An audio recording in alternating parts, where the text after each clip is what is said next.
Pinatanggal nga sa akin lahat ng alahas ko sa pag-apply ko lang ng UK visa. Yung last nakuha ko guys, noong 2022 pa, lumipat na pala sila. Ang aga ko ngang nag-ready dahil 8 AM yung appointment ko na binook ni Daddy for biometrics.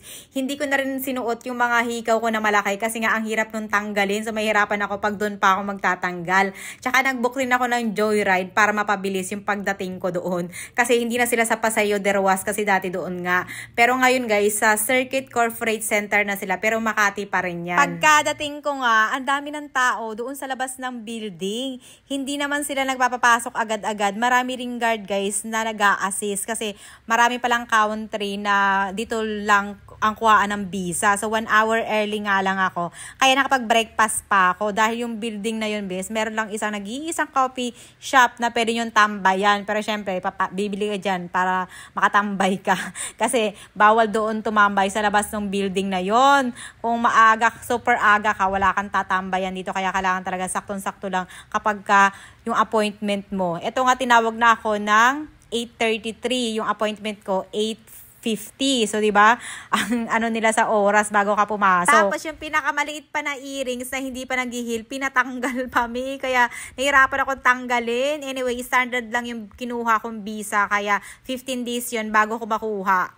Kinakabahan nga kami ni Habi kasi baka matagalan yung aking UK visa application kasi mag-a-apply pa ako pagkatapos niyan ng isa pang visa, yung ZenJ ba yun? Basta yung pangpunta ng Europe, ganon. So, eto na nga, 10 days pa lang. Wala pang 10 days pala, mag-email na sila na pwede ko na rekolektahin yung aking UK visa. So, eto na nga, papunta na nga tayo kaya ganyan ang aking atal kasi nag-joyride nga tayo, mi. Sobrang init, tanghaling tapat yan.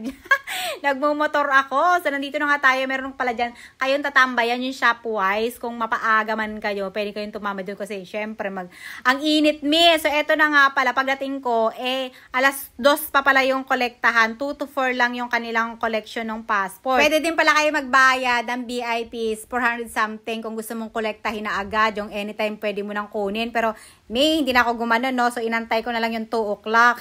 So, eto nga, kumain-kain muna ako dito. Nagtingin-tingin muna ako ng pagkain bago ako pumunta doon. Bakit pa naman ako magbabayad ng 400 pesos?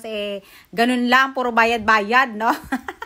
So, eto na nga, habang nagpapalipas ako ng oras, kasi nga, 1 hour pa, yang init tumambay sa labas, B.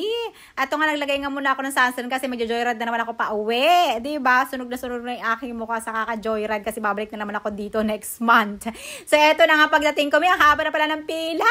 Hindi ko nga maramdaman yung aking electric fan sa sobrang init. At syempre nga, eto na siya.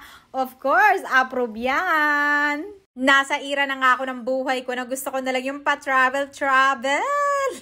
Malalaki na kasi yung mga anak ko so hindi na alagain dahil malapit na nga yung vacation namin sa lugar ng Jusawa ko. Kailangan ko nito, multifunctional backpack, large capacity pero pwede mo siyang paliitin. Ang dami mo na ngang mailalagay dito at ang kagandahan may iba't ibang kulay pa nito.